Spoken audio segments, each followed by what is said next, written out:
चर्चाएं होती हैं। मुझे मधु जी ने कहा था कि रहस्य पर भी बोलिएगा, तो मैं थोड़ा सा उसके विषय में भी चर्चा करूंगी। ठीक है ना रेनू? तो पहले रास की बात कर लेते हैं कि रास के बारे में बृहद स्त्रोत सरित सागर के अनुसार रसस्तु रस समूहो रास इति। जो रस का समूह है, रस मतलब हमारे भारतीय संस्कृति में जो एस्थेटिक्स हम अंग्रेजी में पढ़ते हैं उसको हम हिंदी में रस ही कहते हैं। वास्तव में जो आनंद है, जो आनंद की अनुभूति है, वही सौंदर्य है, और वो आनंद की अनुभूति की का जो प्रकटीकरण होता है वो रस है। तो जो रास है वो रस का समूह है। विभिन्न प्रकार के रस, सभी रस, चाहे वो श्रृंगार हो, श्रृंगार के विभिन्न प्रकार, चाहे वो संयोग हो, चाहे वो वियोग हो, ये सभी रस मिलकर, कभी कभी इसमें जब युद्ध का कोई प्रकरण आता है कि जैसे कंस का वध या पूतना वध, तो वीर विभत्स रौद्र, इन सभी रसों का प्रकटीकरण रास में भी होता है और कथक में भी होता है। तो रास लीला को रसनाम समूह हो रास, रसों का समूह, एक सुंदर साधारण परिभाषा कि रसनाम समूह हो रास। जब सारे रस का समूह एक जगह आ जाता है तो ठीक है, तो उसे रास कहते हैं। मेरे बहुत सारे सीनियर्स बैठे हैं, अशोक भैया देख रहे हैं मुझे, थोड़ा सा कॉन्शियस हो जाते हैं। तो रास लीला या रास नर्तन गायन वादन नर्तन एवं पद्यमय संवादों के संयोग से प्रस्तुत होने वाला एक लोक नाट्य है। यहाँ पर थोड़ा सा कथक से इसका संबंध थोड़ा सा दूर होता है कि ये एक लोक नाट्य है और कथक एक शास्त्रीय नृत्य शैली है। लेकिन लोक नाट्य होने के बाद भी रास में वो शास्त्रीयता के सारे गुण, भारत के नाट्य शास्त्र का नाट्य, नृत्य और नृत्य, तीनों आपको प्राप्त होता है रास में, तीनों का आप अवलोकन करते हैं रास में। श्रीधर स्वामी जी के अनुसार रास क्रीड़ाम रासो नाम बहु नर्तकी युतो, कि रास की जो क्रीड़ा है, रास नाम का जो नृत्य है, इसमें बहुत सारी नर्तकियां सम्मिलित होती हैं। नृत्य विशेषताम क्रीड़ाम अन्योन्याम बाधा, सभी नर्तकियां एक दूसरे के साथ आबद्ध होकर, एक दूसरे का हाथ पकड़कर घेर कर एक दूसरे को नृत्य करती है। संग्रहिता बहावो यैसस्ते सब, एक साथ मिलकर संग्रहित होकर नृत्य करती हैं।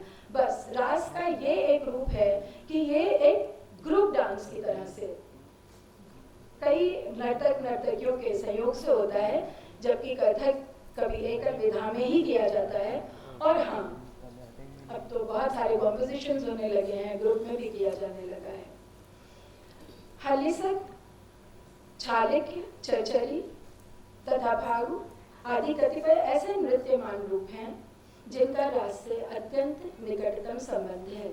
अगर हम इतिहास में जाकर देखते हैं तो ये सारे, जैसे छालिक्य है या हलिसक है या चरचरी है, जिनका हमारे प्राचीन ग्रंथों में उल्लेख हुआ है, इन्हीं सब में कुछ कुछ चेंजेस समय के हिसाब से, दर्शकों की आवश्यकता, स्थान, वस्तु आदि के परिवर्तन के साथ जब कला डेवलप होती, क्योंकि कला जीवंत है, उसमें प्राण है, वो हर क्षण हर पल कुछ नया अन्वेषण करना और जुड़ना कला की विशेषता है। तो इन्हीं विधाओं से बढ़ते बढ़ते डेवलप होते होते आज हम रास को इस रूप में देखते हैं। रास नृत्य वृंदावन से तमिलनाडु तक, पूर्व में मणिपुर से गुजरात तक और दक्षिण में मालाबार मतलब केरल इत्यादि, इन सब जगहों में, पूरे भारत में आपको रास किसी ना किसी रूप में वहाँ के नृत्यों में इसका झलक मिलेगा। इसके करने की जो विधा है उसका भी आपको प्रभाव दिखेगा, साथ ही जो साहित्य प्रयोग होता है। हाँ, ये बात है कि वहाँ की भाषाएं अपना प्रभाव डालती हैं और वो स्वाभाविक भी है, लेकिन सब जगह आपको रास का प्रभाव मिलेगा। ये पूरे भारतवर्ष में फैला हुआ कृष्ण भक्ति से ओतप्रोत एक सुंदर नृत्य है। रास की प्रमुख धाराओं का विस्तार पूरे भारत में हुआ और उन क्षेत्र की अपनी नृत्य कला एवं साहित्य में वहाँ के संतों, कृष्ण भक्तों ने इस रास को अपनी लोक कलाओं में समाहित कर लिया। जैसे केंद्र तो ब्रज है रास का। ब्रज के संगीत का भारतीय संगीत परंपरा में इसीलिए महत्वपूर्ण स्थान है क्योंकि कृष्ण भक्ति का प्रभाव पूरे भारत में आपको किसी ना किसी रूप में मिला और उस पर बहुत सारा प्रभाव ब्रज के भक्ति और ब्रज के भक्ति कवियों की कल्पना का है। ब्रज में रास, महारास श्री कृष्ण और राधा ने सर्वप्रथम किया, जिसका वर्णन श्रीमद् भागवत के दशम स्कंध में रास पंचाध्यायी के रूप में प्राप्त होता है। तब से वर्तमान तक ये परंपरा आज भी ब्रज में चली आ रही है। वृंदावन में टोपी कुंज, बड़ा रास मंडल, किशोर वन, निधि वन आदि में स्थायी रास मंडल बने हुए हैं, जिनमें प्रायः रास लीला का आयोजन होता चला आ रहा है। पहले भी होता था और आज भी होता है। ब्रज में वर्तमान रास लीलानुकरण के प्रवर्तन की दृष्टि से आचार्य वल्लभ स्वामी हरिदास, आचार्य घमंड देव, गोस्वामी हरिवंश, श्री नारायण भट्ट तथा ब्रज वल्लभ, जो वल्लभ नर्तक के नाम से भी जाने जाते हैं, इनका नाम लिया जाता है। रासमंच की लीलाओं में अष्टछाप के अष्टकवि श्री कुंभन दास, सूरदास, कृष्णदास, परमानंद दास, गोस्वामी छीत स्वामी, चतुर्भुज दास तथा नंदरास की रचनाओं का सर्वाधिक प्रयोग होता है।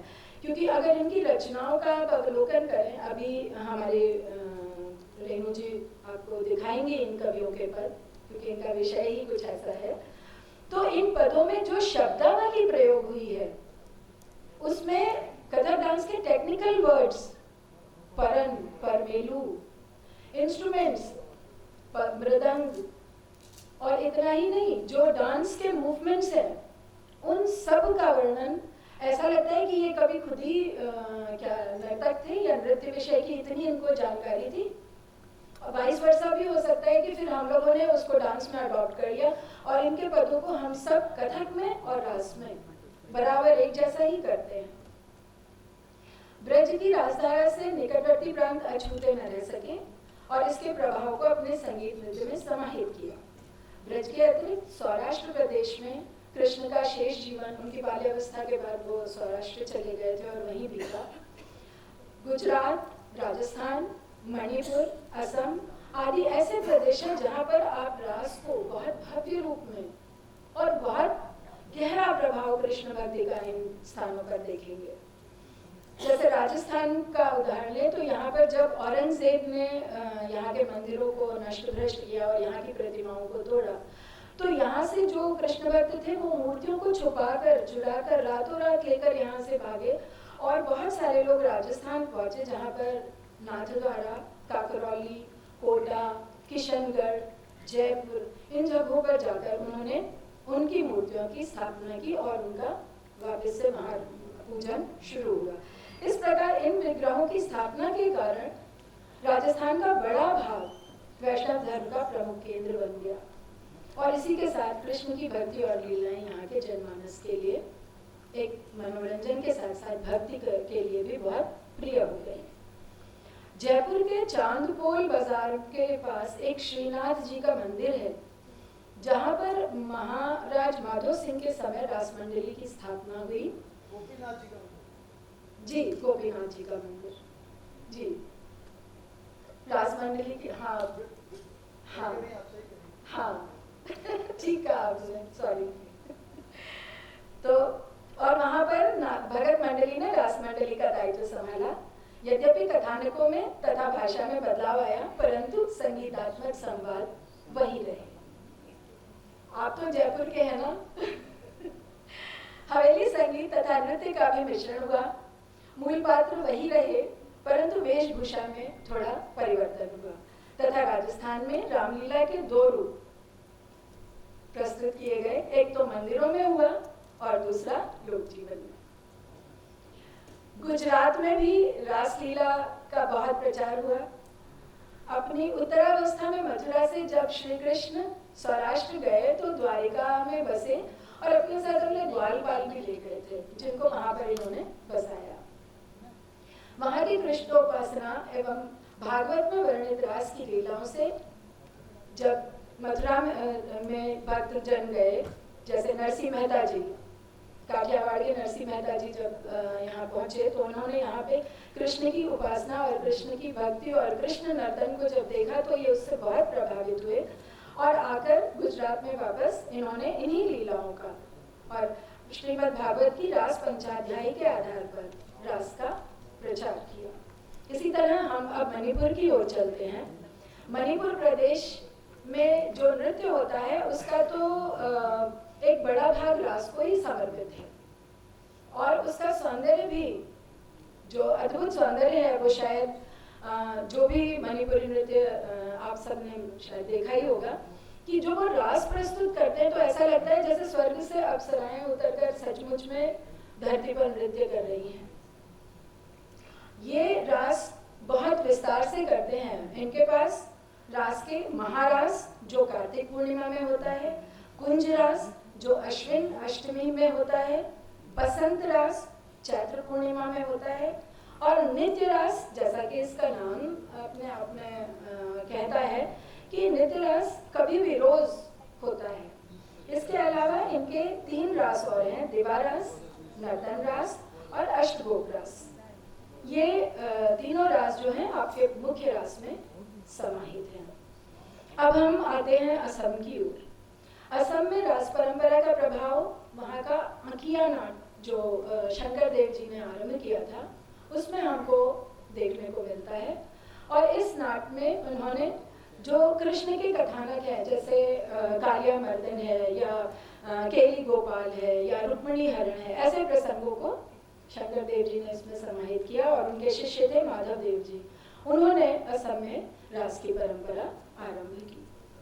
इसके अतिरिक्त अगर आप देश के पूरे भारत का अगर आप अवलोकन करें तो जैसा कि अभी हमारी उद्घोषिका महोदय बता रही थी कि चाहे वो कुचिपुड़ी हो, चाहे ओडिसी हो, चाहे आपका यक्षगान हो, भरतनाट्यम हो, अरे सारे नृत्यों का, सारे नर्तकों का, सारे गाने वालों का प्रिय विषय कृष्ण ही तो है।